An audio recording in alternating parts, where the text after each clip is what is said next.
सत्ता खुर्ची पैसा हुकुमशाही करता यावी म्हणून लिलाव.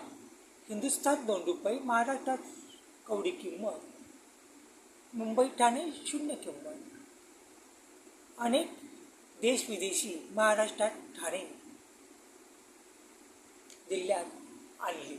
सुंदर स्वच्छतेच्या नावाखाली निसर्ग, शेती, विहीर, तलाव, नदी नष्ट करणे, जनतेला भावूक करून रोड, बिल्डिंग, मोठमोठे टावर्स उभारणे, शेती बांधकामे नष्ट करून सर्वांना साफसफाई, घरकामे करण्यात भाग पाडणे, म्हणजे महागाई होणार हे सिद्ध करणे, म्हणजे आपली सत्ता खुर्ची टिकून राहील. आपली हजारो पिढ्या बसून हुकुमशाही करतील हे षडयंत्र सत्तांची चाल खेळली जात आहे. आता विचार केला नाही तर पुढची पिढी नपुंसक महिलापेक्षा गुलामगिरी करा, नाहीतर आत्महत्या. मेल्यावर शरीराचे अवयव काढून विकले जातील. कडू आहे पण सत्य आहे. जय महाराष्ट्र, जय छत्रपती शिवाजी महाराज.